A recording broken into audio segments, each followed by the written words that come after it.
Hey, y'all doing? It's Judge Lynn, sitting outside listening to the birds. There are at least three different kinds of birds doing their thing all at once. And I haven't heard the coo of the doves in a minute. They usually coo a little earlier in the morning, but isn't that lovely? You come out here, have a little concert. Compliments of Mother Nature. Now, this concert is in the heat. Currently, it is 8:20 in the morning where I is, and it's 97 degrees. So we will be out here in the morning with the crew.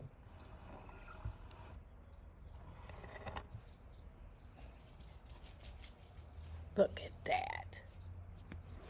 Now that's just gonna bother me, so I gotta go get it.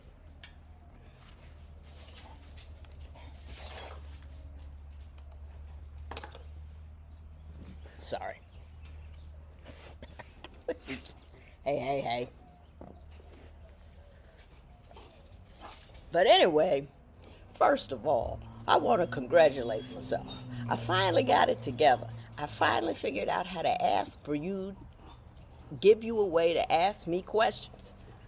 That wasn't overly ridiculous or hard, because it was easy to do, and I know because a lot of you did, and I want to thank each and every one of you. Some way, shape, or form, I'm going to try to answer everybody at least a few things. And some guy, but before I do any of that, I always have to finish my stragglers from the last story. And one person told me that I had failed to finish how Tess got replaced. So she continued to chew through everything. She bit the first trainer that came out to the house. Right on the behind. It wasn't my fault. I did everything I was supposed to do. That's why I had the trainer come here. Because I didn't know how the dog would do. And then I took him to one that had wolves. The guy trained wolves. And he could do something with her. And then I took her, and then I got her home, and she was kind of okay, but she was still killing birds. She wouldn't do anything. She tore up everything, glasses, phones, and then she never got potty trained. Just never did. Every day I was waking up using carpet cleaner on wood so it would soak up out of the wood, and I was just frantic. And my son, my youngest, not my youngest, my oldest, 5 of 6, said to me, "Mom, get rid of the dog, get rid of the dog." And it was right after Eric died, and I was like in this. My husband always used to tell me, "You give up too soon, you give up too soon." And I was so worried about, in the beginning, about my house being clean because he wasn't here and blah, blah, blah, blah, blah.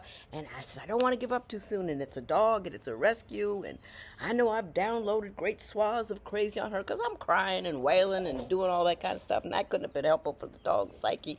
But the dog was already too damaged to her. I damaged her more. And finally, my son went through this whole magilla to take the dog back. And he came home and I'm taking the dog. And he took the dog. And now, if I have somebody else asked me, or was it the same person? It was the same person asked me, am I doing my own video? I wish I would keep my hands out of my hair because I was doing all right there for a second. Was I doing my own video editing? And the answer is yes. So that's why it's so tacky and so slow to get better. But in my video editing process of today, I will try to show you a video of Tess that gives you some inkling of what I was dealing with that. I turned my back on this dog for 5 minutes. And I'm in the bed with her. See? And she just tore up my comforter. Oh, Tessie Boo. Oh, I love that comforter. That happened, and then I went and got a pre-trained German Shepherd because I wasn't going to, I usually only get rescues, but I was alone, I was scared, and I needed a dog that I know was going to obey me and act right, so I got Zora, and that's why we speak German, because she was raised and trained in She wasn't raised, her parents are from Germany, but she was raised and trained here by cats who use German because her parents spoke German because they were from Germany. And so they just, da da da. I only know a few words. And then, so I trained, what's your name? Actually, in German too. Because why one speak English, one speak German? And we don't say much anyway. I don't pay no attention to anything I say anyhow. But they're okay. And then somebody asked, how did you navigate corporate work as a black woman? You know, that's an interesting question. I didn't. I navigated it as a lawyer. And I never noticed, I never felt, and this was back, I became a lawyer in 1984.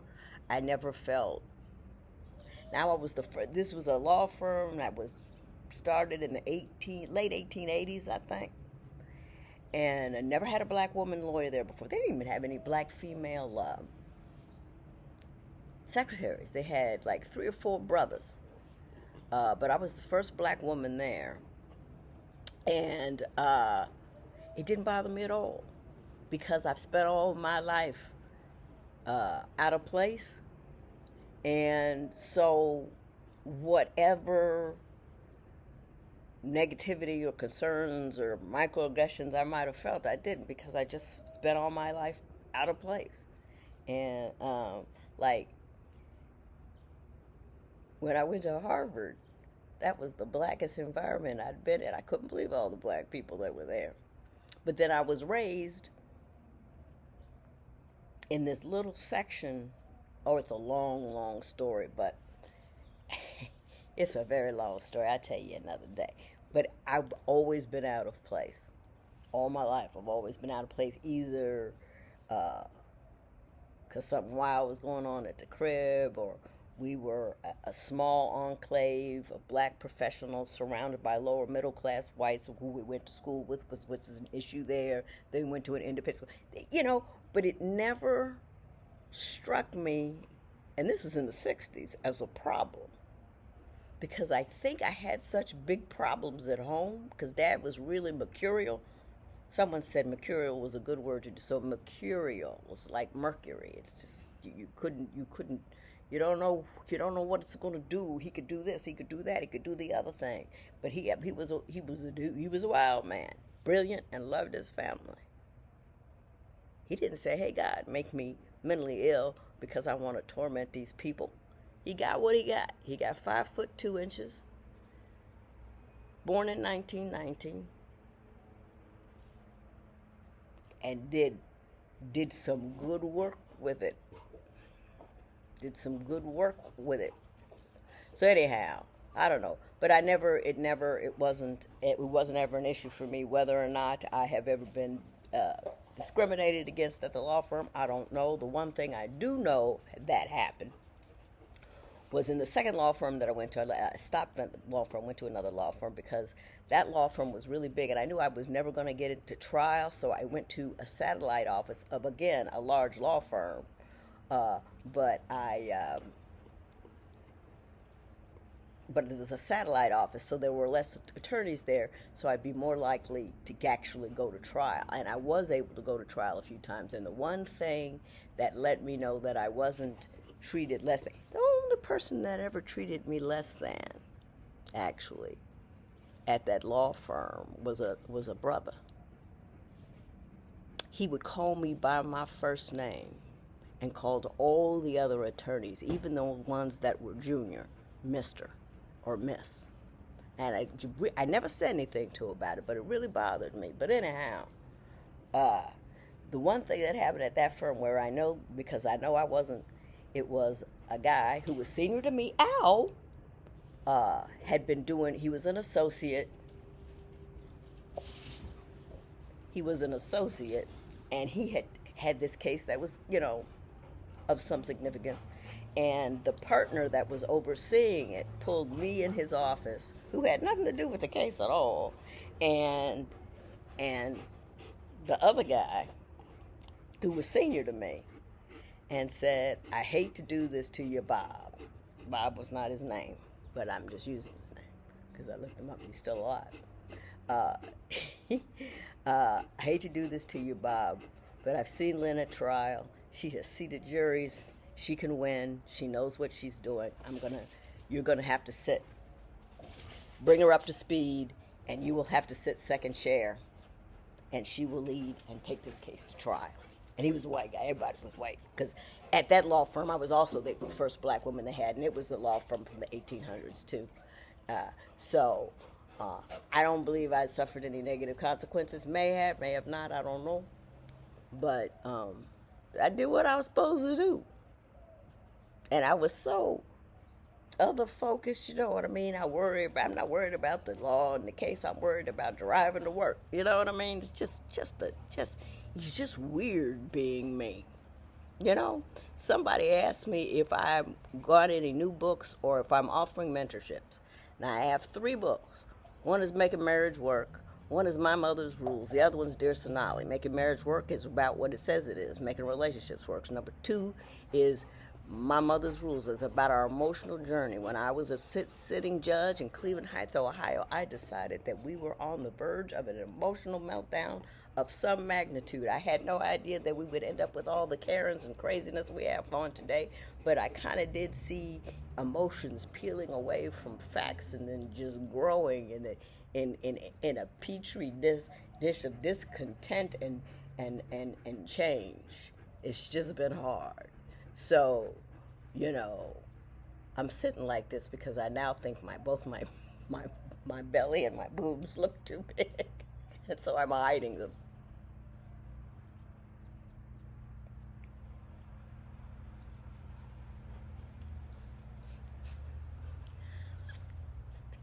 I should really have something where I can't see myself.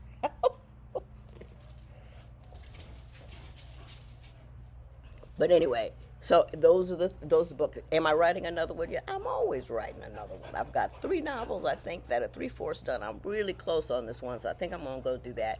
I have My Mother's Rules too, and I think My Mother's Rules was the best book I wrote because it is an examination of my mother's mind. My mother could remove her emotions from any room that she was in and simply not experience them and deal with everybody else's emotions in a factual, intellectual, and deep manner. And then she'd bring our emotions back when she had the situation. Oh, that chick was bad. And all my best moments on the bench were when I took something she told me, reworded it, and was able to give it to them. And the biggest compliment I have ever gotten from anybody in life ever, I don't care, is one day after I was sentencing people, my mother came back there and she said, "You know, you have them."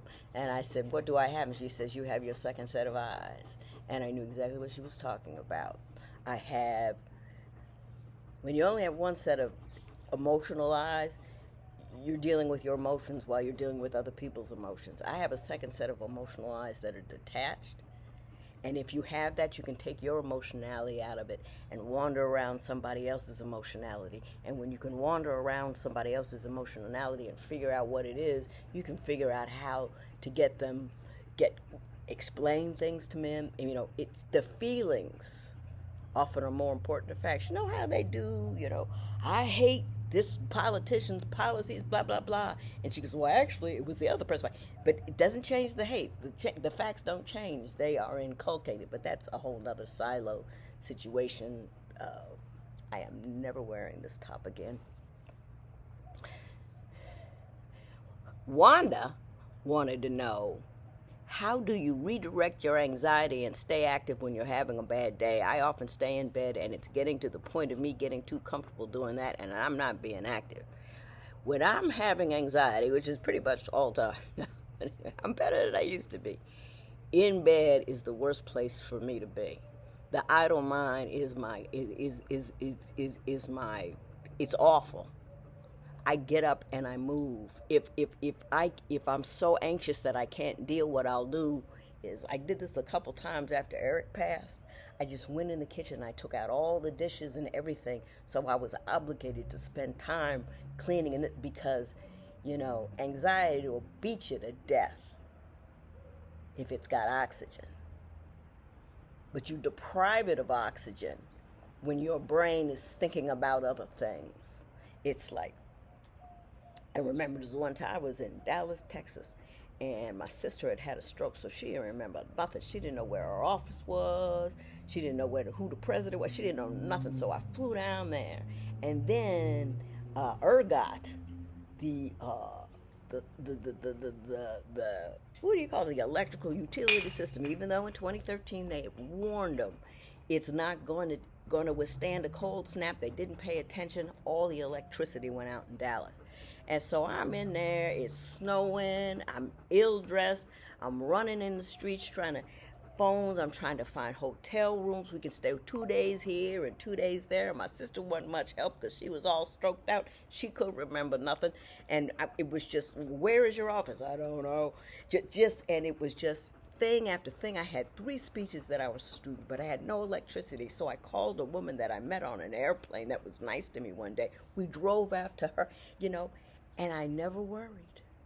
I was busy problem solving, and no anxiety could get to me. I call it my Dallas strong feeling, and it reinforced the belief. My mind, when left with time, is just the biggest enemy I got. I got a bopper.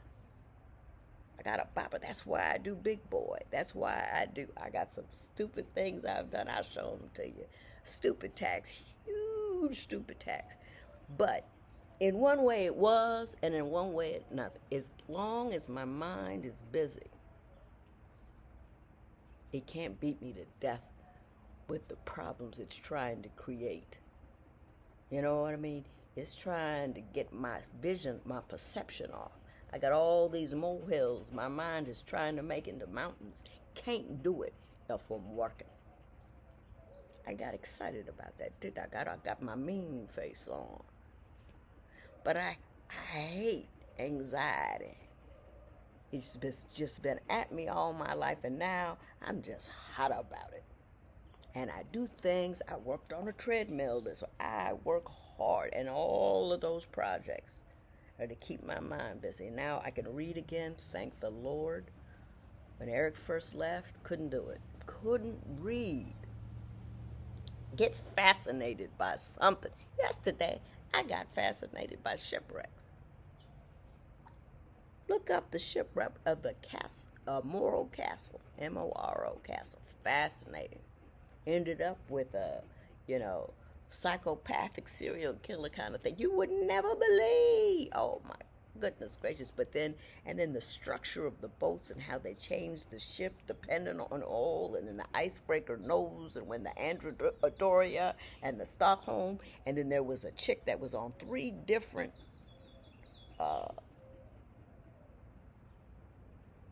shipwrecks. But anyway, I got fascinated, I got far afield, I got far flung now, and I got hot. Because it's now, 98 degrees out here. So this is what I'm about to do. And I'm tired of looking at myself leaning over like this. So this is what I'm going to do. I'm going to remind you. In the clicking, it's going to be a link in the thing. And you click on the link, and then and either before it'll get the link, it'll either say my stuff or Ask Lynn. I don't know which one I'll be thinking about when I actually get it done. And you click on that, and then boom, you can send me an email. And I'm still actively looking at all this stuff. What's going by? Somebody asked me that looks like a Gibson 35 guitar. I don't know what kind of guitar it is. It's my son's guitar. He can play. And I was going to, again, trying to fight the idle mind, the anxiety that it induces. I was going to teach myself to play guitar, but my hands cramped up. You know what I did this morning? I yawned too aggressively, and I hurt this muscle right here. It's getting old thing. It's for all these birds you hear. Y'all have a great day, because I plan